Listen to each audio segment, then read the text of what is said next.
Graça e paz, irmãos.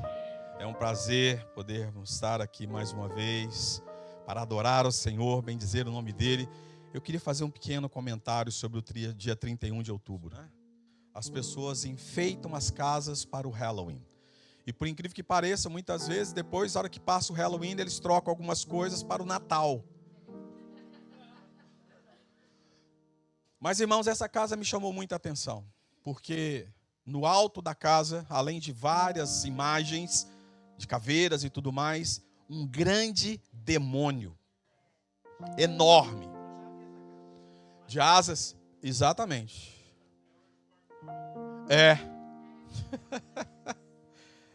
Irmãos, meu Pai do céu, um dia de celebração à morte e aos demônios. E nós precisamos fazer o contraponto, como disse o pastor William. Nós temos que celebrar a vida e Cristo. Amém? Então esse não é um dia apenas de uma festa, não é um dia apenas de um social, é um dia de guerra espiritual. E eu quero aqui deixar um conselho para você que é pai, mãe. Não permita que seus filhos em escola participem dessas coisas. Cuidado, porque são celebrações para os demônios e para a morte. E nós temos que nos contrapor a isso. Então a minha palavra, irmãos, me desculpe, não tem nada a ver com a pregação, mas me chama muita atenção isso, né? É uma coisa cultural, as pessoas muitas vezes nem percebem, como eu disse, passam o Halloween e usam às vezes alguma parte daquela decoração para o Natal, como se fossem apenas festas normais. E nem uma coisa, nem outra é uma festa normal. Ambas são coisas espirituais e as pessoas não percebem. Amém? Eu quero ministrar nessa manhã. No domingo, a pastora Kênia me ligou e pediu para que eu ministrasse hoje. E eu fui para os pés do Senhor. Senhor, o que o Senhor quer que eu fale? E Deus me deu uma palavra, irmãos, que no 30 semanas tem falado sobre isso. Eu creio que o Silk fala também sobre isso. Mas o Espírito Santo de Deus tem me incomodado, que é algo importante que nós precisamos continuar a tratar, porque faz toda a mudança. E a ministração de hoje tem como título A Força que Transforma. O poder do perdão. E para começar eu quero ler uma passagem que lá em Efésios capítulo 4, versos 31 e 32 nos dizem assim: toda amargura e cólera, e ira, e gritaria e blasfêmia sejam tiradas de entre vós, bem como toda malícia. Antes, sede uns para com os outros benignos, misericordiosos, perdoando-vos uns aos outros, como também Deus vos perdoou em Cristo. E para começar eu quero contar uma história que aconteceu na cidade de Curitiba, anos atrás. João e Mirtes moravam em Curitiba há mais de 20 anos. Eram pessoas simples, casados desde jovens, congregavam a mesma igreja e entregavam o seu filho Pedro. Todo o amor e expectativa de um casal cristão pode nutrir. Pedro cresceu entre encontros de oração, reuniões de família e muita alegria. Certo dia, voltando do trabalho, Pedro foi morto em um assalto. A notícia chegou como uma pedra lançada contra a vidraça da alma de João e Mirtes, estilhaçado por toda parte. O velório, os abraços tímidos da vizinhança e depois o silêncio. Dormia um pouco. A dor era um buraco que nada preenchia. Meses depois, no tribunal, o homem acusado, um rapaz de 34 anos, subiu ao banco dos réus. Todo trêmulo, contou com voz embargada que no dia do crime estava sob efeito de drogas, que não era pessoa violenta por natureza e que naquele dia havia feito algo que ele sabia que seria irreparável. Olhou diretamente para João e Mirtes e, chorando, pediu perdão. E ele disse: peço perdão. Repetiu como quem estava sendo julgado pelos homens e por si mesmo.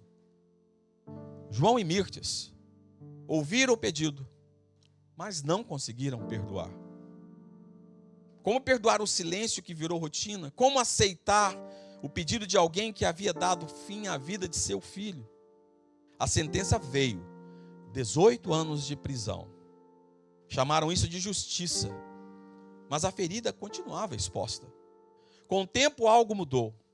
Não foi súbito, foi uma lenta combustão no coração deles, um calor que vinha de sua fé. Lembraram-se das palavras que ouviram tantas vezes no banco da igreja. Perdão não é esquecer, mas permitir que Deus trabalhe onde a justiça humana não tem o que fazer. Com o passar dos dias, a compaixão foi tomando forma, primeiro um fio tênue, até que se tornou algo palpável. Decidiram visitar o jovem na prisão. Foram lá por meses, sempre sozinhos. Ninguém os acompanhava. Eram apenas João e Mirtes levando cartinhas, lições bíblicas e lembranças de Pedro. Descobriram histórias que não pareciam nos autos do processo. O prisioneiro era pai de 2 filhos pequenos. A mãe das crianças vivia nas ruas, entregue ao vício como ele. As crianças moravam com uma avó, que mal tinha condições de sustentá-los. Aos poucos, aquela compaixão se transformou em ação concreta. João e Mirtes começaram a cuidar dos netos que nunca foram deles por laço sanguíneo. Levavam fraldas, roupas, ajudavam com a matrícula na escola, traziam em cada visita notícias e fotografias para o pai na cela. Uma conexão que o mantinha vivo no sentido mais profundo da palavra. A justiça seguiu o seu curso. O perdão fez o trabalho que a justiça não tem obrigação de fazer, que é restaurar. Eventualmente, por razões que envolvem trabalho social, processos e reconhecimento da situação das crianças, João e Mirtes conseguiram a guarda legal daqueles 2 netos improváveis. A casa de Curitiba ganhou novamente risos de criança. O lar que parecia deserto voltou a ter passos leves. Mas a vida é complexa. O jovem, liberto da acusação moral por aqueles que o perdoaram, não encontrou paz consigo mesmo. O perdão que recebeu não anulou o peso das suas memórias, nem o arrependimento profundo. Tempos depois, ele foi encontrado enforcado em sua cela. Ao lado do corpo, um bilhete destinado a João e Mirtes, que dizia: obrigado por cuidar dos meus filhos e ser para eles a família que eu nunca tive. Mas não posso viver com a dor de ter feito tanto mal para pessoas tão boas. A leitura do bilhete foi como um golpe, dessa vez de compaixão e tristeza entrelaçadas. João e Mirtes choraram, não de ódio, mas de uma dor complexa, a dor da perda irreparável, a dor de ver que o perdão humano não sempre é suficiente para remendar almas que se despedaçaram. Anos depois, como perguntavam como havia seguido, João dizia poucas palavras. Dizia apenas: a dor nunca some, mas nós aprendemos que o perdão não é um favor ao outro apenas, é um caminho que Deus abre para curar o próprio coração. Não nos livrou das noites sem Pedro, mas nos deu algo para fazer com que o amor ainda nos restava. Mirtes acrescentava: cuidar das crianças foi uma forma de manter a vida de Pedro presente. Eles são um fruto de uma graça que veio em meio ao luto. A história de João e Mirtes não é uma história de final fácil. Mostra que a perda pode ser irreparável, que o perdão pode transformar vidas, nem sempre salvando do sofrimento, mas abrindo portas para a compaixão, restauração e cuidado. E por vezes, a compaixão se encontra com limites humanos, que apenas o silêncio de Deus pode compreender. Eu quero orar nesse momento. Eu sei que essa é uma história triste, com final não feliz. Mas o meu pedido nesse momento é que o Espírito Santo de Deus toque aos nossos corações, para que possa fluir em nós esta compaixão. No início, com certeza nos revoltamos com aquele jovem de 34 anos por ter tirado a vida de um outro jovem. Mas no final, com toda certeza, ao seu coração veio uma compaixão por alguém que não conseguiu perdoar a si mesmo. Este é o ser humano. E é muito difícil nós conseguirmos compreender os seres humanos. Só Deus, só o Espírito Santo Deus pode fazer isso. E a minha ministração nessa manhã, e eu quero orar em prol disso, é para que Deus traga ao seu coração a compaixão, independente do que tenha acontecido na sua vida, porque isso liberta. Amém? Curva a sua cabeça. Senhor nosso Deus, nós te agradecemos, Pai, pela oportunidade de estarmos aqui nesta manhã, de podermos buscar a Tua face, buscar a Tua presença. Senhor, nós sabemos que o perdão muitas vezes é muito difícil. O perdão, Senhor, é algo que escapa da nossa capacidade humana. Mas nós queremos chegar diante de Ti nesta hora, assim como João e Mirtes. Senhor, que mesmo no momento não foram capazes de perdoar, mas com a providência divina e a ação do Espírito Santo, com o passar do tempo eles conseguiram mudar a realidade. E é essa oração que eu faço neste momento, Pai, te pedindo que venha falar a cada coração, para que cada vida, Senhor, possa ser inundado neste momento. Senhor, quando nós nos dispomos na Tua presença. É essa oração que eu te faço. Em nome de Jesus, o Teu Filho, eu oro. Pai, eu te agradeço. Amém? O perdão começa quando renunciamos à vingança. Romanos 12, 19 nos diz: não vos vingueis a vós mesmos, amados, mas deixem com Deus a ira, porque está escrito: minha é a vingança, eu recompensarei, diz o Senhor. A primeira coisa é, por mais prejudicado, por mais doloroso, por mais destrutivo que algo tenha acontecido na sua vida, a vingança não pode ser uma opção. Eu vou repetir: a vingança não pode ser uma opção. A Bíblia é clara em relação a isso. Nós devemos colocar na presença de Deus e tirar do nosso coração qualquer tipo de sentimento que alimente vingança. Porque o problema da vingança ou do sentimento da vingança é que o nosso coração ele vai produzindo esse sentimento que vai se tornar em pensamentos e consequentemente vão chegar a atos. Portanto, não podem ser alimentados, precisam necessariamente serem abolidos, cortados. Você neste momento pode estar pensando, mas você não sabe o que eu passei. Realmente eu não sei. Mas eu garanto para você que Deus sabe. E por mais doloroso que possa ser, por mais difícil que aos seus olhos, com certeza não é para Deus. Esse exemplo dessa história mostra isso claramente. Este casal, a princípio, olhando aquele homem, não conseguiu perdoá-lo. Mas eu tenho certeza, a história não conta, mas com o passar do tempo eu creio que eles foram tocados pelo Espírito Santo, que começou a incomodá-los com relação àquele sentimento que eles nutriam, sentimento de ódio, de vingança. Mas a partir do momento que eles permitiram que o Espírito Santo de Deus falasse ao coração deles, tudo começou a mudar. E Deus faz isso. Veja que a história daquele homem, com toda certeza, teve uma infância muito complicada. Isso justifica? Não! Justifica o fato dele ter tido uma infância complicada, tirar outra vida? Não, não justifica. Mas é o pecado que está no mundo, que está tomando as pessoas. Mas Deus quer mudar essa realidade, assim como Ele mudou a minha e a sua história. Nós fomos mudados. Eu costumo dizer que se não tivéssemos aceitado a Jesus como Salvador, muito provavelmente a grande maioria de nós sequer estaríamos vivos hoje. Veja o que é o perdão de Deus para nós. Porque o que nós merecíamos era a morte.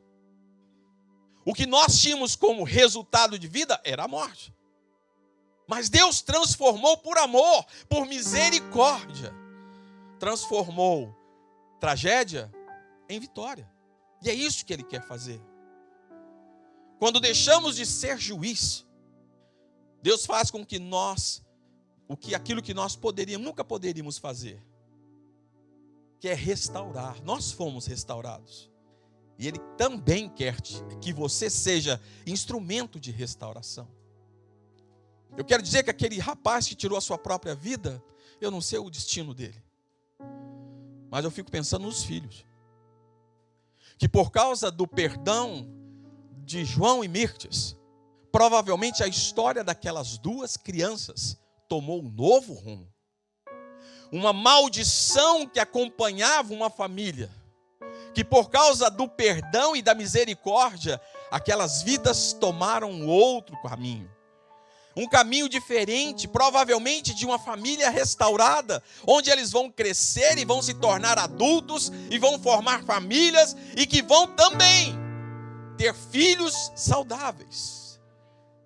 É um círculo de virtudes, um círculo virtuoso que acontece. O perdão gera cura e restauração. Mateus 5,44 nos diz: amai vossos inimigos, bendizei os que vos maltratam ou maldizem, fazei bem aos que vos odeiam e orai pelos que vos maltratam e vos perseguem. Veja como a Bíblia ela é direta. Orar pelos meus filhos, pela minha esposa, por as pessoas que amo, devo fazê-lo. Mas isso é fácil. A Bíblia não nos desafia, ela nos ordena a amarmos os nossos inimigos. E além de amarmos os nossos inimigos, nós devemos bendizê-los e não falar mal. E além disso, ainda precisamos fazer o bem e não o mal. E por último, e o mais desafiador, devemos orar por aqueles que nos maltratam e nos perseguem. Senhor, isso não é fácil. Isso não é algo que vai partir de um coração humano falho, imperfeito como somos nós, ou como nós temos. Precisamos da ação do Espírito Santo de Deus. E o que a Bíblia está nos dizendo aqui, meus irmãos, é que isso sim é possível. Quando nós decidimos e nos dispomos a ser usados por Deus. Deus pode transformar o que te faz chorar em fontes de bênção para alguém. Onde há dor, Ele pode plantar perdão. Não foi isso que Cristo fez. Cristo teve que ir à cruz, sofrer o escárnio, sofrer a dor da crucificação para que eu e você tivéssemos o direito da vida eterna. Ele sofreu. E sabe o que a Bíblia está nos dizendo? Que nós precisamos estar dispostos a sofrer por outras pessoas. Às vezes nós pensamos em missões, ir para um outro país, fazer missões, ou até mesmo fazer um evangelismo nas ruas. Isso tudo é muito importante e essencial. Mas a maior missão, o evangelismo que nós podemos fazer é amar, bendizer, fazer o bem às pessoas que nos maltratam e nos perseguem. E Deus nos chama a isso. O perdão revela o coração de Deus. Colossenses 3,13 diz: assim como o Senhor vos perdoou, assim também perdoai vós. Há uma condicional aqui. Assim como você recebeu, há um outro texto que diz que nós recebemos de graça, e o que devemos fazê-lo? De graça devemos dar. Portanto, irmãos, essa história nos mostra claramente o que é o perdão de Cristo. E nós precisamos exercitar isso nas nossas vidas. A palavra daquele jovem, antes de se enforcar, que ele deixou escrito, é extremamente complicado. Obrigado por cuidar dos meus filhos e ser para eles a família que eu nunca tive. Talvez o que Deus quer fazer por intermédio da sua vida é oferecer para alguém aquilo que ela nunca teve. Talvez o que Deus está esperando de você é que você possa oferecer a alguém um perdão que ela nunca teve e ela não sabe o que é. E sabe o que é interessante nisso? É a melhor maneira de evangelização que nós temos. Porque não são palavras, são atos. Aquele homem tirou a sua vida porque ele chegou à seguinte conclusão: eles são bons.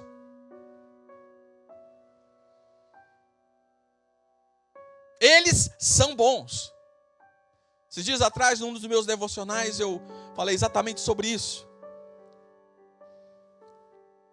Um pai e um filho, sepultados. E o homem que estava ali olhou a primeira lápide e existia ali uma série de virtudes do filho. Melhor, do pai. Quando foi para o filho, existia apenas uma frase. Essa pessoa foi uma pessoa boa. Que afirmativa. Aquele jovem, o que o consumiu foi não haver dúvidas que João e Mirtes eram pessoas boas. E o que Deus quer de nós é que muito mais do que palavras, nós possamos demonstrar ao mundo a virtude do amor que recebemos e que estamos transmitindo para as outras pessoas, por mais que isso nos custe. Perdoar é deixar Deus usar a sua história para revelar o coração dele ao mundo. E para concluir, João e Mirtes não recuperou o seu filho, mas encontraram um novo propósito de amor. O perdão não mudou o passado, mas mudou completamente o futuro. A pastora Roberta falou aqui sobre a oferta, que ela muda, interfere no nosso presente para o nosso futuro ser mudado. Eu quero te dizer que o perdão tem o mesmo propósito. O passado não tem como ser mudado. O passado já foi. A Bíblia diz que Paulo nos ensina isso, esquecendo das coisas do passado, das coisas que ficaram. Devemos prosseguir para o alvo, para a frente. Não temos que nos preocupar com o passado, enterre o passado. E o perdão, ele vai mudar o seu futuro com toda certeza. E hoje Deus quer fazer isso com você. O perdão não é um sentimento, é uma decisão que libera o agir de Deus. O perdão não é um sentimento, você não vai sentir isso. Aqueles pais ainda recordavam do filho que foi morto e ainda sentiam falta do filho morto. Portanto, o sentimento estava ali. Mas o perdão não é um sentimento, é uma decisão.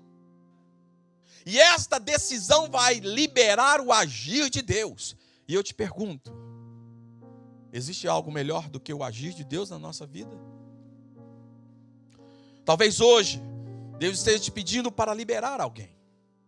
Não por causa do outro, mas por causa da sua própria paz. Entregue essa dor e permita que o perdão transforme a sua história. Esse é um outro problema muito sério. Jesus disse: deixo-vos a paz, a minha paz vos dou. Não vou lá dou como o mundo a dá. A paz de Cristo, ela é diferente da paz do mundo. E a paz de Cristo só é possível quando o nosso coração está aberto para amar e para perdoar. Eu vou te dizer isso. Talvez a sua insônia, talvez o seu problema de saúde está relacionado com a falta da paz que só Cristo pode dar. E sabe qual é o antídoto para isso? Talvez você precisa perdoar. Por mais difícil que possa parecer, perdoe. Peça ao Senhor para te dar condições de perdoar. E eu quero orar com você nesse momento. Eu quero te convidar a refletir aí no seu lugar. Eu tenho certeza, esta foi a convicção que o Espírito Santo de Deus trouxe ao meu coração, que nessa manhã há pessoas que precisam dessa liberação, precisam dessa libertação, precisam estender esse perdão. Talvez você tenha dificuldades, mas eu quero te dizer, isso é normal. Se você tentar agir por si próprio, isso é impossível. Eu vou tornar a dizer, se você tentar fazer por conta própria, isto é impossível. Mas você precisa dar um passo, e esse passo é muito possível. Abrir o seu coração diante de Deus e falar: Senhor, eu não consigo perdoar. Senhor, eu não tenho forças para perdoar. Senhor, para mim é impossível perdoar. Agora, se isso que está sendo dito é verdadeiro, eu me entrego aos teus pés. E peço ao Senhor, muda a minha realidade, porque eu não quero viver com isso. E Deus vai mudar. Eu posso te garantir isso. Curva a sua cabeça. Senhor nosso Deus, chegamos à tua presença neste momento, Pai. Senhor, como é difícil quando somos perseguidos ou maltratados, quando, Senhor, nós somos feridos de tantas formas diferentes. É difícil, Senhor, estender o perdão. Senhor, é difícil, ó Deus eterno, apagar o ódio, apagar, Senhor, a raiva, apagar, Senhor, o sentimento de vingança que muitas vezes aflora nos nossos corações. Pai, por isso nós chegamos diante de Ti nessa hora para Te dizer, Pai, não somos capazes. Nós não temos como fazê-lo por nós mesmos. Mas nós sabemos que Tu podes fazer, porque Tu és Deus. E para Ti, Senhor, não há impossível. E é nessa certeza, Senhor, que eu oro a Ti neste momento.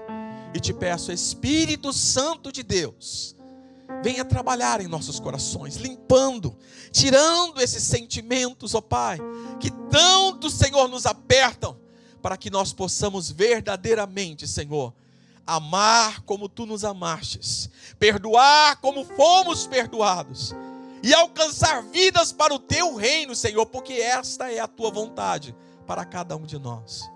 Senhor, em nome de Jesus, o Teu Filho, Pai, que eu oro, e em nome de Jesus, eu Te agradeço, agora e sempre. Amém? O Senhor os abençoe ricamente, e que Ele continue a falar ao seu coração, em nome de Jesus.